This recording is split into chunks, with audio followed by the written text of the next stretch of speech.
Okay, so thanks for joining today. And we're going to talk about success plans. That is where we're going to focus in this class here. Anyone who wants to take a shot at what is a success plan? Anyone? Okay, no one. Okay, that's fine. I know people are still warming up on this cold December day. So what is a success plan? So success plan is a way to document and communicate with the customer a shared journey to achieve their goals. So this is kind of important because there are some key words here that you will keep, hearing from me, and that will be a recurring theme in this session today. It's a shared document that's important to remember. It's their goals, it's important to remember, and it's a shared journey. Those are probably the three big takeaways from that definition of shared point. I'm sorry, not shared point, I mean a success plan. So how do we create a success plan?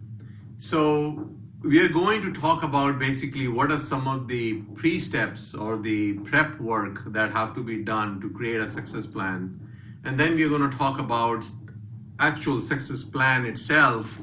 And then we will wrap up this session here with some common myths about a success plan. So let's get started with, what is the prep work for a success plan? There are basically three main parts of this that we want to talk about. And one is knowing your customer, right? So the one thing you want to do is know the reasons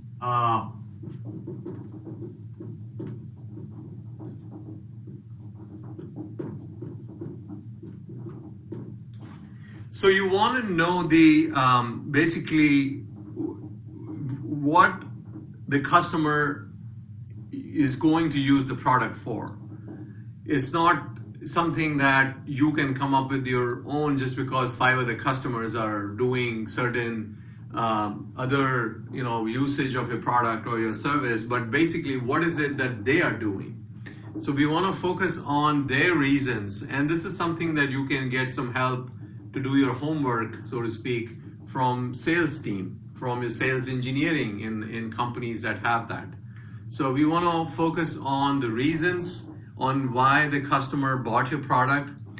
And then the second thing that you want to focus on is the goals, objectives of why the people that you're working with and their management is going to be using your service or product. So a lot of times we have, you might have seen that during the sales cycle, the people that sales team might be interacting with might be giving different reasons, but when you actually go to talk to the people who will actually be hands down and on using your product, they might have different reasons. So you want to make sure that you understand what are their aspirations and what are their goals of using the product. And to cater the success plan to those goals and objectives, which should be in sync with what you have been told from the sales team, but it's not always perfectly aligned. So you definitely want to make sure that we have a level of uniformity in the goals from the sales perspective that you might have heard, and from the actual stakeholders that are in working with you. And then the third part, which is again not a surprise, which is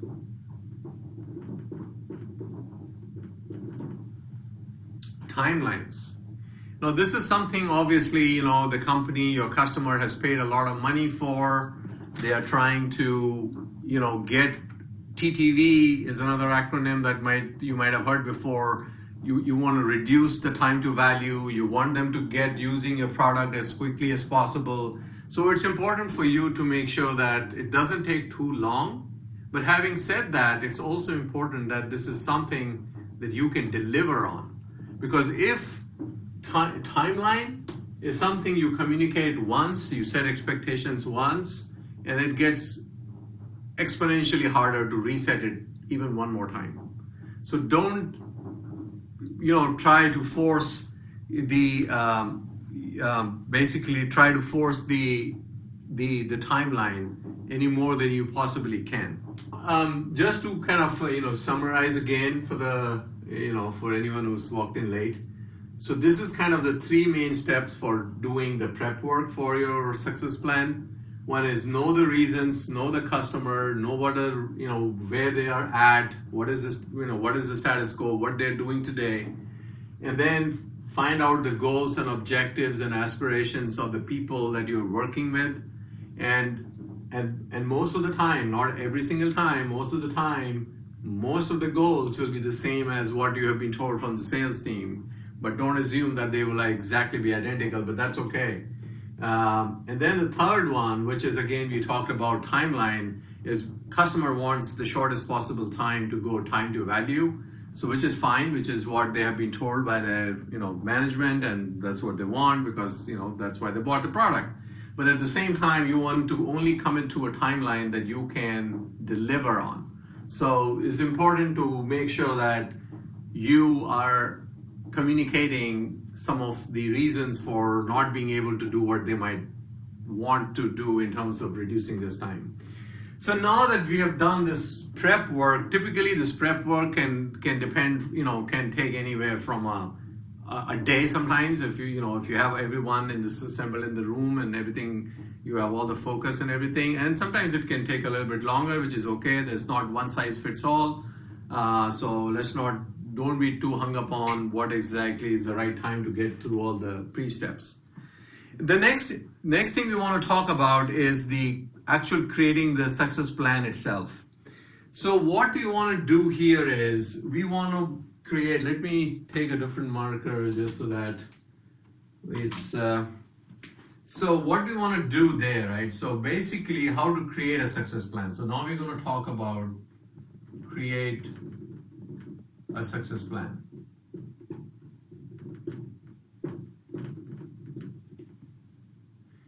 So when we are creating a success plan, it has four main parts, right?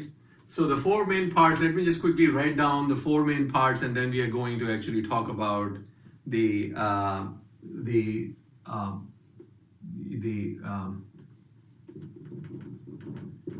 more detail. Reasons.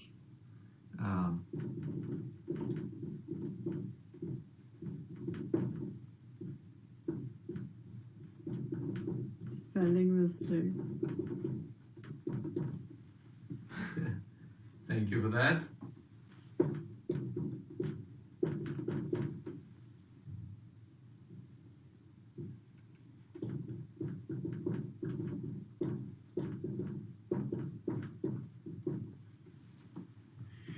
So basically, there are four main parts of a success plan. There are some other people who believe there are 6 or 7, but these are the four main have to have. It's not a nice to have. You need all of these things very well articulated.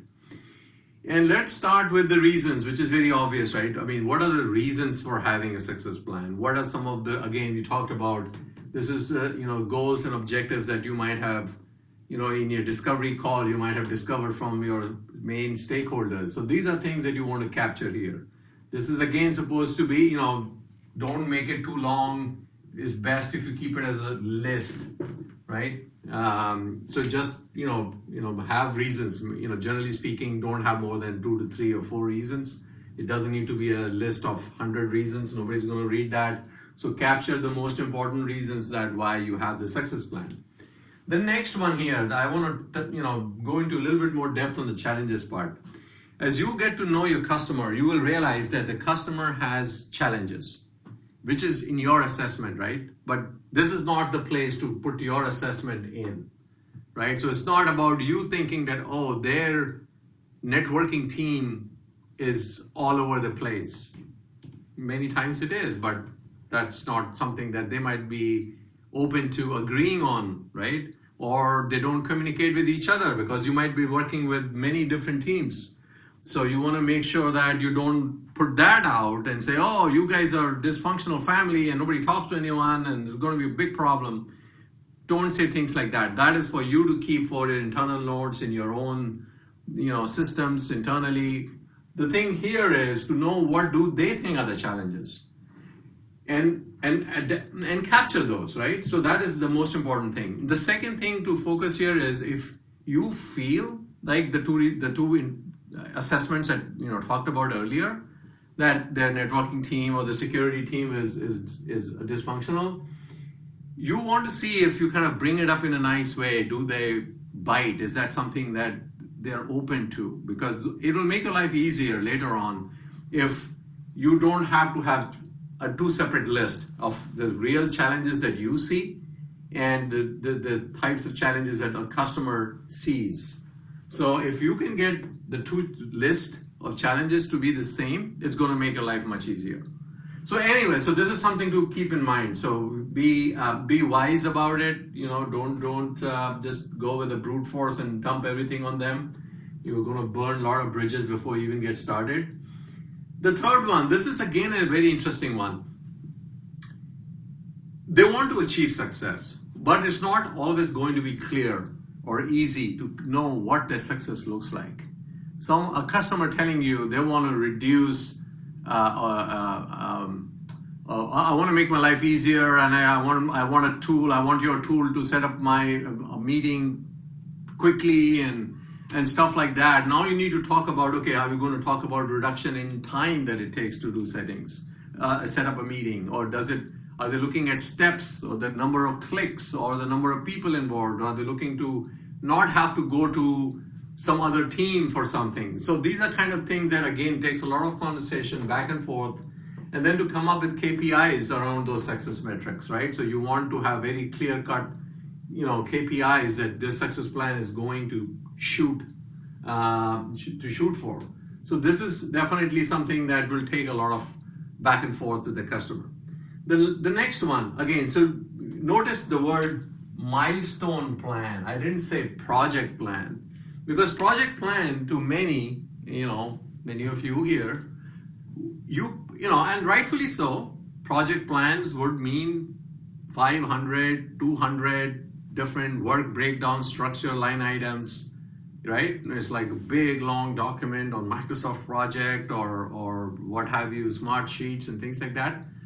But what we want to do here is actually capture no more than 5 to 10 milestones, which are no more than 1 to 4 weeks apart at most. Preferably one every week. If you can come up with a milestone, that's perfect. But sometimes it's not possible. But anyway, so the goal is to come up with some level of detail. And this is the thing that I didn't touch upon earlier, which I did mention earlier, but didn't touch upon, is the shared journey part. Now, so far, the customer might be thinking that, CSMs are going to do all of these things. I just need to sit back, get my coffee every single day in the meeting, and then I'm all good. Not exactly. This is where you kind of put the shared journey part into motion, right? So that this is where you are working together with the customer, and you will have maybe 5 milestones that might be CSM driven, and there could be 3 milestones or more, or even more than 5, which could be driven by the customer. So this is where the customer really gets to see that it's a shared journey. Because if every single milestone is assigned to the CSM or to you or some different team that you're working with, that is a huge red flag. That is, you are in trouble, right? The chances of your going through the plan successfully or meeting the objectives that the customer wants to achieve, the chances are very slim at that point. So talk about this.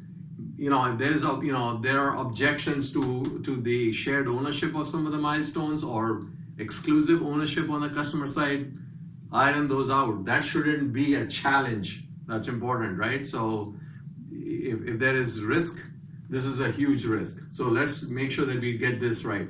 Again, just to recap, the reasons for the success plan: short list, not a huge big 2-page or a 10-page document or a thesis. The challenges as seen by the customer, very important. You don't want to put your own challenges in there and then force the customer to agree with you. agreeing on success metrics and KPIs, and the last one, a milestone plan, which is shared across both the organizations, yours and the other one. So the last thing we want to talk about actually is, let me use the other color here just to keep it. So basically, the three myths. I just wrote down three myths. So one, high value. This is wrong, right? So you need it for all the customers. It should not just be for high value customers, and for customers that may not be in the top 5, 10, 15% of your segment of the paying population of your customers. Even the other ones need that. And use templates that you might have in your organization or in your team, or create one if you don't have one. And you can always make some few edits, few changes, and you're good to go. So don't believe for a minute that success plans are only for high value customers. That is not the case. The next one, shared document.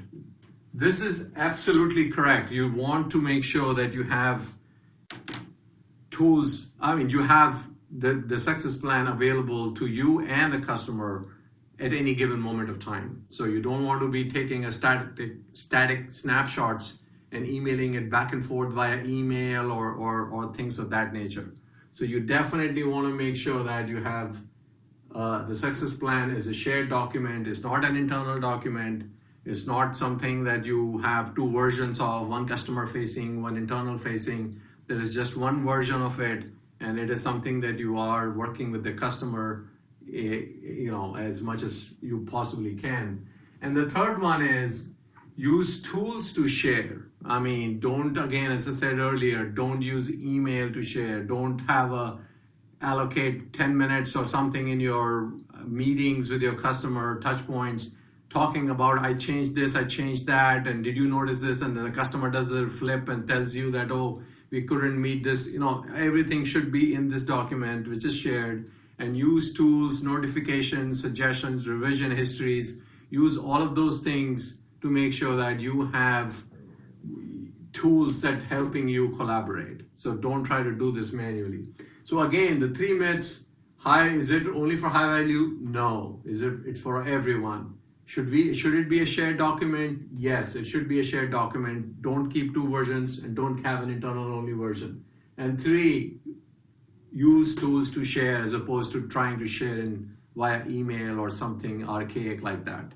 Again, to wrap up, the three things that we focused on here in this class here was how to prep for a success plan, because remember, the success plan cannot be just done in a vacuum. There's a fair amount of homework that needs to happen.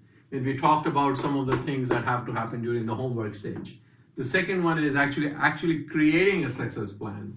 What are the components of a success plan? And these are kind of the components of the success plan.